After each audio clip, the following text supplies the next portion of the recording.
Hi everybody, welcome to Community Buzz. We're going to continue a series we've been doing with George Zvara. Thank you, George, for joining us. Hey, Peter. For being a beekeeper. George, you may remember as a beekeeper, neighbor, friend. We've talked to him twice now about his bees and how beekeeping works and the importance of bees. Cap, we talked in the fall, I think, about your hives. Yeah, yes, we did. In the fall, we did a minor checkout of the hives. If I remember, it was around 50 degrees, and the bees really weren't flying. They don't like to fly around 50 degrees or so, Peter. So we just kind of quickly looked in there, and I showed the audience some of the equipment of the hives, so beekeeping equipment. Yeah. And you were kind of getting towards the end of summer. Right, so the end of summer, early fall, and so at that time we were preparing the bees for the winter time, which is really a stressful time for them. And what shape do you think the bees were in at that point? I had about eight to 9 hives, and they were pretty okay, medium strength and such. But there's some things you do to prepare them, make sure they have enough honey for their foods during the winter months, and then what many beekeepers do, including me, is to wrap it with tar paper. Black tar paper you staple along the circumference of the hives, and that gives some extra ambient heating from the sun in there. Yeah. And you make sure they're fed and happy and have stores of food. Right. Yes, indeed. So they need a good deal of honey for them to use as fuel during the winter, and then also you have to prop up the top of the hive to vent the moisture that comes out of that. That's an important thing. As they consume the honey, Peter, the moisture is made, and that water vapor has to be exhausted from the hive, else it condenses on the top of the hive and then rains down as cold water. Essentially rains inside the hive, and you don't want cold water on the bees in the middle of the winter time. Makes them even colder. Indeed. And did you harvest honey that year? I harvest a minimal amount, probably around 10 pounds worth of honey. It was a really poor honey harvest that year. So that was some indication that they weren't doing as well as they should. Right. So there were some indicators that they were not as strong as they needed to be. The numbers were up, but the health of the bees themselves were questionable. So we're here in August on a beautiful Sunday afternoon, and it's hard to appreciate how bad a winter it was and how cold it was, how much snow we had. And your bees struggled and Indeed. Didn't make it, no, right? They didn't. I lost all my hives. The 9 hives I've lost. They succumbed to weaknesses, and they had enough food, so they didn't die of starvation, which is a major risk. They just died for small numbers and a weakness, and I think I was not sufficiently providing them with the right medication and controls for parasites that these bees are susceptible to. So basically, you say the weaknesses of the hive, so that tells me it's a number of things probably. Yeah. What do you think it was that got your bees? Well, bees are at risk of two major events here. One is the Varroa mite, and that's I think we talked about mites last program, because I think we had some pictures of them. Right. We showed the mites, and not so the first time we've heard about mites. Well, one of the big deals in beekeeping around the country, right? So there's that control of the mites, and also little known is a form of dysentery that the bees get. It's called nosema, and so these spores come into the bees' intestines and raise some havoc in there, and essentially what it prevents the bees from efficiently extracting the nutrients from their food. Gets in the way of that, and they reproduce. These spores reproduce in the intestines of the bee, and then are released by the bees, and essentially sort of infest the hive. And so the entire hive gets dysentery, and that really weakens the bees as well. So I think my bees both were at risk of Varroa, which I was doing some control of, but I was not controlling it for the dysentery. So at the end of the day, I think that's what all my hives succumbed to, is essentially they were weak. They were weak in terms of their health. And how did you actually figure out what had happened? I mean, what do you do at the end of the winter to look at the hive and see that it's obvious the bees are gone, dead, but what do you find in the hive, and how do you what that means. Well, I was at my wit's end because normally hives are lost in the wintertime due to starvation, but there was enough honey there, and so that was not the cause. And so what I did was I took some corpses of the bees from selected hives, and I made little packets, and I sent them to the USDA laboratory, bee laboratory in Beltsville, Maryland. And there they have a complimentary... U.S. Department of Agriculture. Right. Department of Agriculture in Maryland, and they will do a complimentary review of your honeycomb as well as the bee carcasses. And they sent me the results, and I had tremendous counts, spore counts, of this dysentery business called Nosema. Right, so that clued me in that the bees... I don't know, does that come from other bees? They have to get it from well, bee, or right. These are spores that something they collect with honey, with nectar? Well, these are spores almost like a pollen, so they're kind of floating around, and they also can kind of be kept in the hive. And when bees get together and they sort of share the same foods, then there's sort of the swapping of these microsporidians, as well as the parasites too. So when bees from different hives get together as they forage, they go out and rob other hives and invade other hives for their food stores, and they swap packages. So anyway, Beltsville, the laboratory, told me that I had high spore counts, and so I decided to then treat them. Any new bees I were getting for the spring of 2015, I would medicate them for this dysentery disease. And how do you medicate them? There's a medication you buy that's made in Canada called Fumagillin, and it's the only treatment for it. And you mix that. It comes in a powder, and you mix that with some sugar syrup, and you give them about a quart in the springtime, and they'll consume that in about a week. And it's a 3-week process. You feed them a quart of this medicated syrup over the span of 3 weeks, and that should reduce the spore counts down. In fact, what I did, Peter, was I went out and bought a microscope and took samples of this. So now I have learned through some online courses and such how to actually identify these spores and do the spore counts on my own hives. Yeah. So there's a process whereby you collect some bees. Now you can check without sending them off. Yep, know how to do that, and I have the equipment to do that. And so that's all part of the fun, if I may say, of beekeeping. So this is another aspect of it, how to maintain healthy hives. And so now I can look at a microscope and I count these spores and make a determination whether they need treatment or not. It's going to be a doctor of beekeeping, actually, I'm going for a no. I'm actually going for a master's certificate through University of Montana, but it's not a degree program. It's just a certificate program, like a master gardener. Yeah. So you're a master beekeeper. Yeah. I aspire to become one. Okay, so when you ordered new bees for this season. Yes, yep. I know that for a fact. Right. We ordered 8 packages, as they called. So these are boxes, like a shoebox type of bees come in, about 3 pounds of them. I bought 8 of those packages, and I reinstalled them in the They come hive. through the mail, right? No, I pick them up. Oh, you pick them No, I pick these bees up. There are major sort of dealers, retail dealers, as it were, scattered throughout the state, and they make runs to Georgia.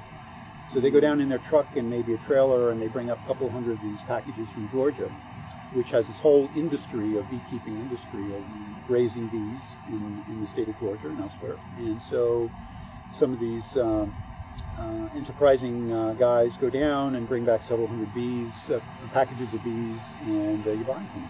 But you got to order the package in January for delivery and pickup in April. So you got to do some planning on it. So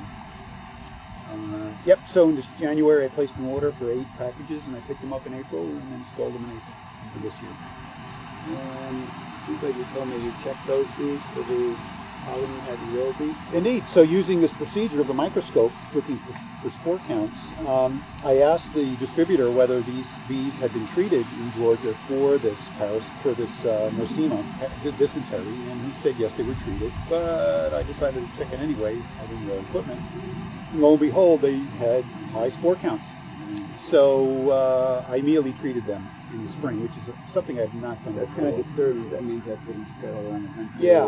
And you're starting out behind the 8 ball, basically, with an infected starter colony. Right, and also perhaps misunderstanding whether these bees are actually, even though they've been treated for them, that does not necessarily mean they're free of these spores. So maybe they weren't treated fully or not complete.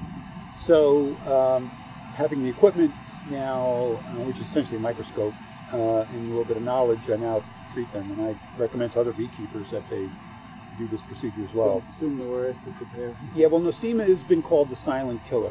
Unlike the varroa mite, which you can actually see with the unaided eye, the Nosema spores are such that you need a microscope, and there's no indication that these bees are diseased with the dysentery. So they may look healthy to you, but they're actually weak. It could be actually weak. So thus the silent killer moniker, as it were. And in the summer wouldn't be a problem. This is when winter and everything else is working against them. It's probably when it catches up to them. Right. So the fall here, September, October, is really when you really got preparing the bees for the winter again. So it's feeding them with extra heavy syrup and this medication business and control of the mites.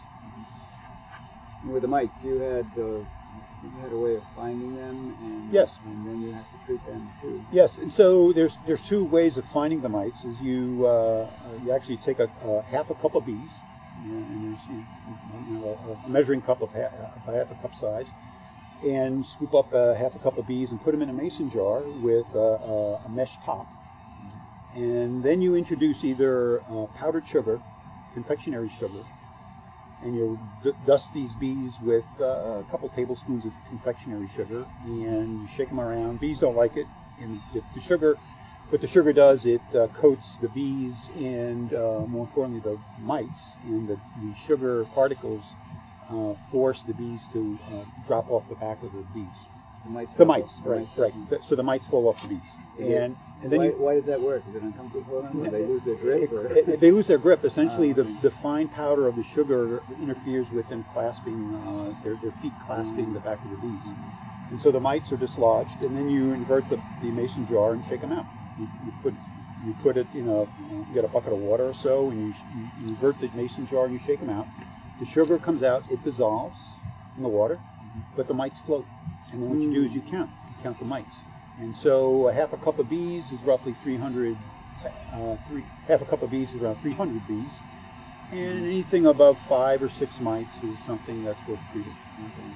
The other mechanism is to take that half a cup of bees and actually kill them with alcohol. Put some alcohol in there, it kills the bees, and then you decant or pour off the alcohol and the mites float off. That's a slightly superior way of getting all the mites out, but then the bees are dead.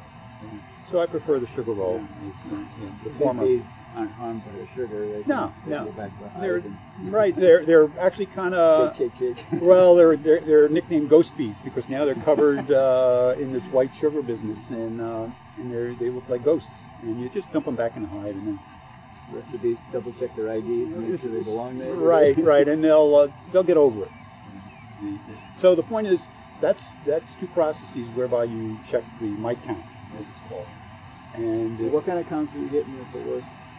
Oh, probably 15 to 20, and so it was pretty significant. And then when you get these counts, then there are other treatments that you should undertake to dislodge the bees. And many of these treatments are organic in nature. So there's a product I buy now.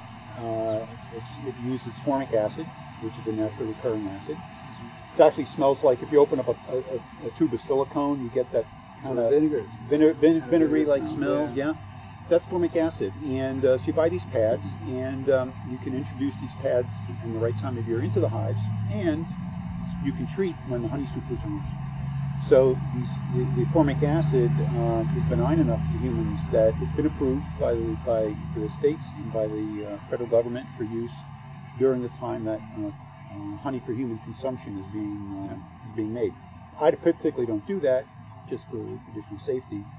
But you put these pads on, and it essentially fumigates the hive. And importantly, it kills the mites that are on the back of the bees, called the pharenic mites, that are clinging on the back of the bees, like imagine a little baby koala clinging on the mother, but these are mites on the back of the bee. And importantly, it also kills the mites that are in the brood, in the babies. That's where the mites reproduce. They reproduce within the brood cells of the bees. And so the formic acid molecules are small enough that it can permeate the capped brood structure and kill the mites that are in there. Apparently it burns the mite mouth parts. I understand. The mites actually do suck off the bees. They do. Bees have a chitinous exoskeleton, and they make a little hole in that, suck off the bees, and it allows viruses. And now the skeleton is compromised, and viruses that cause other types of diseases are allowed to enter the bee's body. It's really a losing proposition for the bees. So you really want to take control of these mites. Okay, so now you've got two different problems that you're now aware of and have experienced on the negative side. Well, when you're a beekeeper, you're always solving problems. So whether it's diseases or queens or... So at some point in the process, you heard from State of Connecticut Beekeeper. Yep. So my results from this Belful Laboratory organization, the Feds, USDA, they actually sent the results to the State Beekeeper in New Haven. And he called me up saying, George, I got to talk to you because you have the highest spore counts we've ever seen, and so we have some issues on mites. And he kindly... Not the only one, but the highest one. Yes, yes. And so he came down, which is part of his duties as the State Beekeeper, came down and did a courtesy check of my hives. And we went through all of the hives, and he looked at my practices and gave me some advice and encouragement. Not from an oversight capacity as much as the state wants us to succeed. Yeah. So thus the State Beekeeper, the state funds that position. And it's a resource for beekeepers to use to succeed, and it's not necessarily an oversight process. So and on the other hand, if someone has a big problem, they don't want to spread it to everybody else, so they want to nip it in the bud if they. Well, that's true. They find somebody that's got a problem. That's true. There are other types of diseases. One in particular called American foul brood that is just devastating. In fact, those hives have to be destroyed. Physically destroy them. Yeah. That's relatively rare, but when it happens, it can infect other hives, innocent hives, as it were, around just by the nature of it. You can't get rid of these spores from American foul brood. But the state funds the position of the beekeeper, and then they ask us to register our hives with the state, just filling out a short form. No fees involved, just so that they can count how many beekeepers that there are in the state and how many hives there are in the state. It's a sort of situational awareness for the state in terms of the beekeeping hobbyists and small commercial enterprises.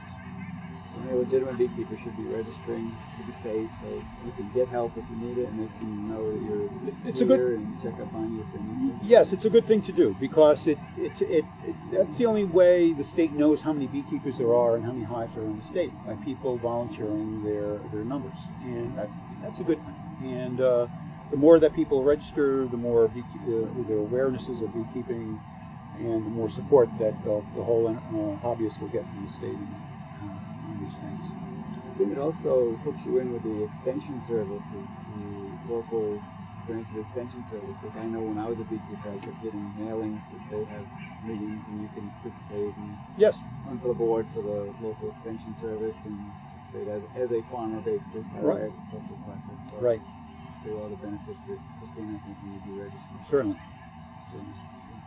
So you have met the state beekeeper. I met the state we beekeeper. actually are hoping we might be able to get him to come talk to us. Yeah, that would be fun. A video program, so we'll pursue that for another program maybe to have him explain what he does and why, and enlighten us some more. Yes. So you're not giving up. You lost your hives. Nope, I've not given up. I now have 10 hives. So I started with 8, and then I captured a couple swarms, and so I'm on the list for capturing and rescuing bees. And briefly explain what that means. Some people may not know what a swarm is. Well, a swarm is essentially the hive reproduces itself in the spring as an organism, and it separates out in one half. Usually when it's doing really well, right? When it's doing very well, it's crowded, or right. They've got more bees than they really need. Right, more bees than the size of the hive that they're in, and so it's the way that the organism, the hive, that's the organism in total, reproduces itself, and so they'll fly off, and then they'll hang out on a tree for a day or two, festooning in a big beard-shaped thing, draping down, almost like a pendulum bunch of grapes, as it were, and they're very gentle at that point. And beekeepers like that to capture them. One, it's another hive that they can start with, and two, it also gives the bees a home. And And even That's though what they're looking for. they're looking for home, so it's kind of a way station as they're looking for the real home.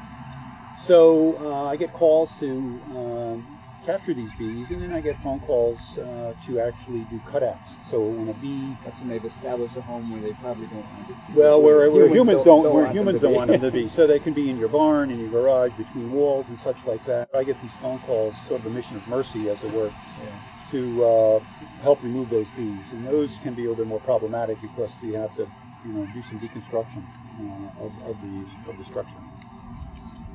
So I've done a couple cutouts, 1 or 2 cutouts, and 2 swarms I've rescued. One from the library, Mystic Library had one, and then one in the borough. There was a swarm there. So those are doing well. Those swarms swim up to 10 hives now. And you are doing new things now to protect your hive for the coming year. Yep, we're doing this dysentery control. More aware and more prepared. Yes, so. And it's still a challenge. So particularly the winter. So right now we're in high summer, and in the fall we're going to be feeding them extra heavy syrup, so we kind of fatten the bees up for the winter time, so that they have enough resources, food stores, to get them through the winter. And based on what you're seeing this summer, how's your hive doing? They're doing well. So last year, on the one measurement is the honey production. So I told you, I think I got about 10 pounds last year. Well, this year I tripled that, so I got about 30 pounds of honey. Good. So which is good. Not great for 8 hives. I don't know. There's some discussions I have with other beekeeper friends that this area, part of southeastern Connecticut, is not a great honey producing region. A good hive in the Midwest, for example, one hive will get 30 to 60 pounds of honey, and that's honey for human use. So it's honey for human consumption, and so 40, 50 pounds of honey is a lot of honey.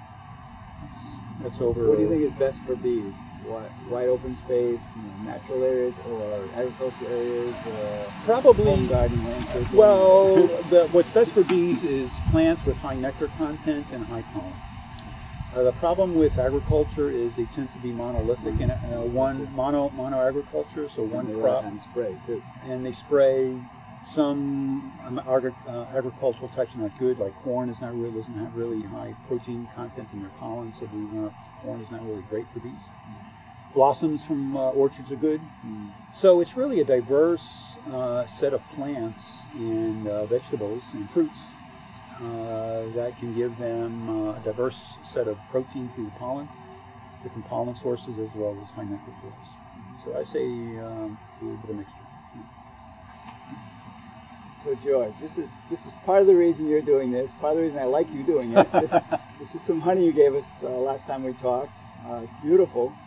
Well, you might want to talk about honey a little bit. Yeah, great. We have some here. All right. So we harvest this in July, and what we do in mid-May to roughly end of June and early July is we put on special equipment for the bees to make honey in for human use.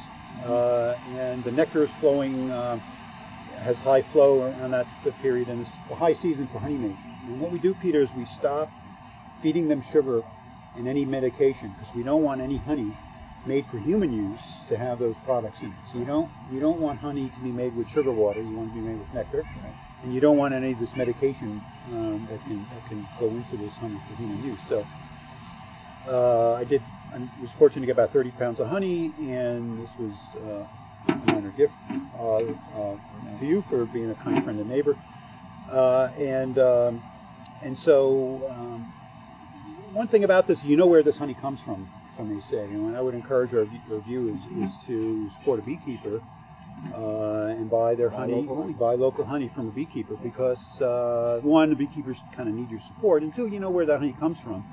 And three, they say that there's some pollen remnants in here, and people with allergies will get sort of a boost by consuming honey, local honey. They'll be consuming some of that pollen, and it would help control their allergies. So it's a win all the way around. Healthier source of sugar.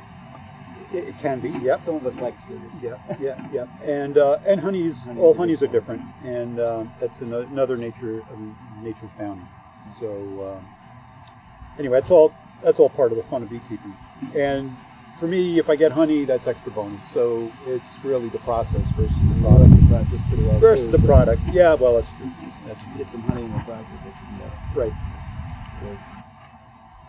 Okay. We do want to wish you luck. Oh, thank you, Peter. We want you to keep having bees. Okay. And keep talking to us about your bees, and we do appreciate the honey on occasion. Okay. That's Okay. special. That's all part of the fun. This is probably the third in our series of programs about beekeeping, because it is really important. We've talked about in other programs. It's really important to have healthy bees, and you're contributing to that, and probably we wish you well. So we want you to watch for our next program, which is going to be actually more exciting. It's not just us on camera, it's the bees. So The bees make an appearance. You were able to find some queens and drones. And Her Majesty's, Yep. Her Majesty's will show up, I believe, at next So program. that will be coming, so those who are watching, tune in to that next program. Thank you very much, George, Okay, Peter. for doing this again. You bet. We appreciate it, and I'm learning something new every time, so that's good. Thank you to our viewers for watching Community Buzz. We hope you'll come back and watch the following programs. We wish you will thank a beekeeper and be well. Be well.